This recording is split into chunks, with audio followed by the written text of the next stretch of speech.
Hey, how are you doing today? Welcome to Fable Dan's Corner. I'm Fable Dan, and I hope whoever's watching has been well. And Happy New Year's! It's crazy to think that it's 2025 already. I mean, once April comes around, it'll mark 3 years since this channel was made, and it blows my mind just how far we've come. As of recording, we've got about 2,159 subscribers, hundreds of thousands of views, and we've got monetized. Seriously, thank you guys for all the support. I appreciate it a ton. To start the new year off right, I think I wanted to do something different for this video. Huge announcements in this video, so if you want to be a part of this channel or show your support, definitely stick around to watch as much as you can. See, I love making YouTube content, but I'll be honest, it can really burn you out. I mean, this wasn't even the initial video I wanted to post this week. But after some stuff happened, I felt this was the video I needed to make. So it would mean a lot if you stuck around to watch as much as you reasonably wanted to. Hopefully this video can help in some way regardless if you want to do content creation. Now, I'm no YouTube expert, but from my experience as a smaller creator, YouTube seems to prioritize two specific things: watch time / audience retention on longer form videos, and just a mass quantity of YouTube shorts being published. And these aren't inherently bad in their own rights, and can actually be quite manageable if you can juggle those things. But even if you don't care about growing on this platform, and you just like creating videos, sometimes things can just come up that really test your mental fortitude. For example, as I mentioned, I spent a week making a different video to post, for it to randomly tell me that every single audio file I made got corrupted. Now sure, I could have just redone the audio and gone about my day. But when you put all the work in just to realize you have to do it all over again, it can kind of ruin that drive for that specific video. It doesn't ruin your passion for your particular hobby or job, but it does make the current project you're doing feel pointless to some extent. And I think it's that sense of pointlessness that really drove my burnout. Maybe you're also a content creator who's been feeling similar levels of burnout. Or maybe you don't want to go into content creation, but you have other hobbies, jobs, school, or other responsibilities that can burn you out in a similar way, where the things you wanted to do end up just not working out the ways you wanted. And I know I'm not saying anything groundbreaking. I'm sure thousands upon millions of people on this platform alone have mentioned something similar to what I'm about to say. But if you are dealing with some sort of burnout, I hope you know that you aren't alone through all of that. That it's okay to have some moments where you get up and step away from a project, or you just decide to speed through the remaining parts of your project just to get it done. You don't have to fight for perfection, you just need to fight through to complete it. And even then, it's important to evaluate if it's a project really worth completing. I do think, at least for the modern YouTube landscape, it can be debilitating seeing how much quality content people produce. I know a lot of people call it the Mr. Beast effect, but it is true to an extent that YouTube channels have often become machines to formulate investment-heavy practices, where a lot of top channels are manned by several people who are following a similar pattern of retention-grabbing their audience. I mean, the Minecraft scene has become a place where some of the top channels have to constantly push out mega builds and detailed stories or goals, and there's nothing wrong with that. I think in terms of entertainment, YouTube is in a great place where audiences can watch quality content, unless it's those awful content farms or AI cash grabs. And it's amazing to see how successful other YouTubers can be at such faster rates these days. I mean, channels that are starting years after me can somehow push out content that is unbelievably higher in quality and length, and they could do it in their first video. And there's no shade in that. It's honestly amazing to see when people grow that fast. And I think everyone can observe what these channels do right, and it can be a ton of help in learning how to improve. I bring this up mainly to remind everyone out there who may be a smaller content creator that it's okay if your content isn't as great as another creator on this platform. It's alright if your growth isn't as spontaneous, or if you feel like you have a long way to go before your videos are just right. I mean, I remember having 20 subscribers and thinking to myself that I wouldn't see 1,000 subs until year 5. I remember thinking I wouldn't be monetized until a decade after starting. And somehow, I did it before my channel even turned 2 years old, and that blew my mind. And it's really thanks to you amazing people who subscribed, liked, commented, and watched as much as you guys could reasonably wanted to. It was one part the work I put in, but it was also the support the audience provided. And that's honestly beautiful to think about when you think of the YouTube community, creators and audiences, as this collaborative and supportive group. I really wanted to stress this point because I want people to feel the empowerment to continue working towards their goals regardless of burnout. Regardless if it's not perfect, whether it is to grow on YouTube or some other goal in your personal life. No, it's okay to take breaks, to backtrack on certain projects, but regardless of what you do, always make sure you are doing something towards your goals, and that you are pushing to finish the projects you think are worth finishing. I mean, my best performing video is probably one of the worst videos I ever created. Terrible audio, mediocre art and visuals, and funnily enough, it's probably only did well because it was a thank you video to Matt Pat post his retirement. I probably spent a month working on that video, felt awful with how the final product came out, but I still uploaded it because I felt like it was a video I wanted to make for one of my favorite content creators. And the fact that it performed well, I think is a testament to how sometimes you can't predict what will work. However, the videos will never succeed if you never complete it. Did that make sense? I'm not really sure. I'm just kind of talking in a stream of consciousness style. So that's really all I wanted to say on this matter. But I promise you this video is far from over. And I really meant it at the beginning when I said I wanted to make this video different than anything I've done before. 2025 is going to be a year where we are experimenting on this channel. So what's going to be the next part of this video? What's the true purpose of this video? Well, dear viewer, I wanted this video to be more or less a monthly vibe check, where every month you can tune in and we can chat. In future uploads, I'd like to take the top comments from prior videos and respond to you guys, whether it's answering a question from y'all, or even just hearing how your month has been going. We can talk about anything and, well, everything. I'll gladly share personal anecdotes about some of the projects and things going on in my life, and sometimes we can possibly even do live streams where we can chat live. I know I've said it already, but your support means a ton, and I want to be sure I'm fostering a genuine community with you guys. So comment down below if that's something you'd enjoy to see.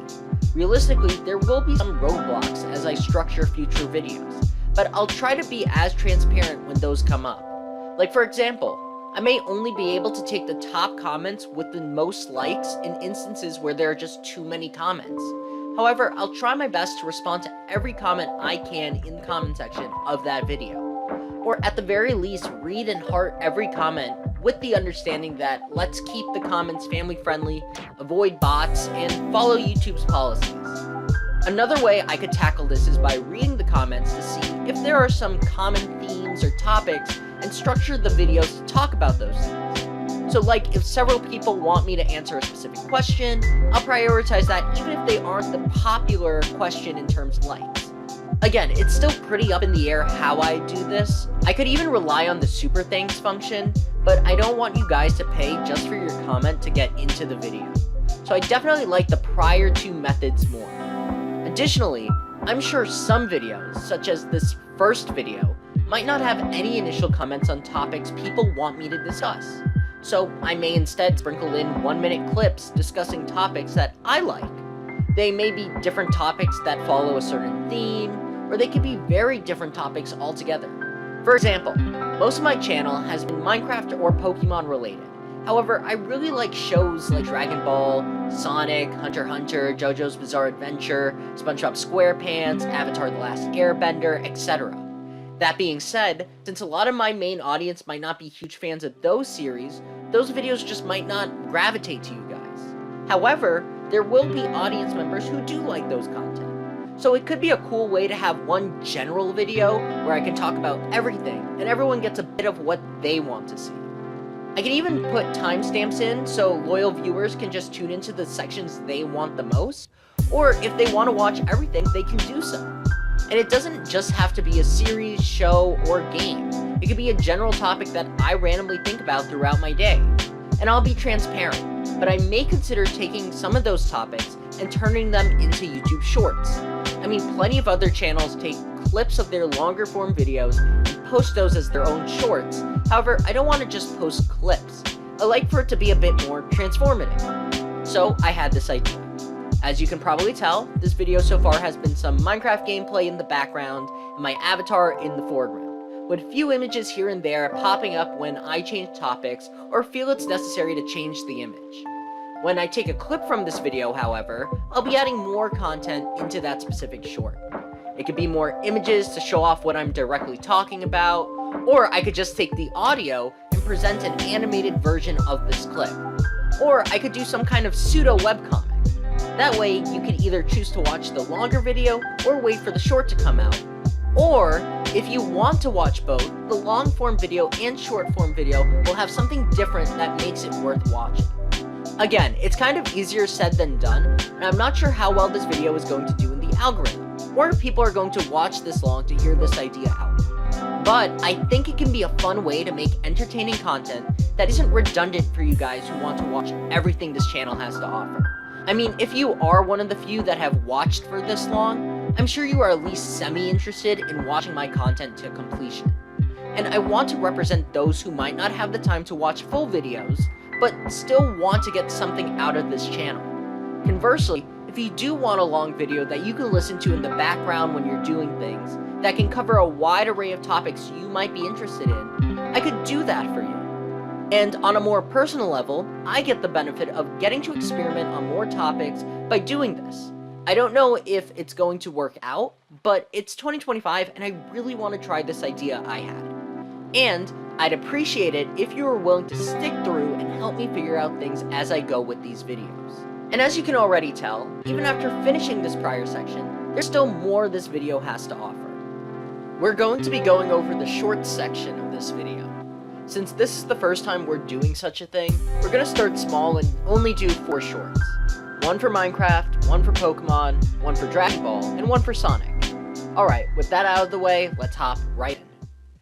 For our Minecraft short this week, I really wanted to think about the true origins of certain Minecraft mobs. Specifically, I wanted to talk about the origins of the Enderman, Iron Golem, and the Piglins. And mind you, I'm not talking about the lore. I think we all have an understanding that the Endermen are what remains of the ancient builders, that the Iron Golems are a creation made by the ancient builders, and traded with the villagers to give them these protection. And that the Piglins are, well, just a humanoid species found in the Nether that, again, the ancient builders traded with. But that's not the origins I wanted to talk about today. I wanted to talk about the true origins that led to the creation of these guys. For example, Notch got the idea for the Enderman as his own take on the Slender Man concept.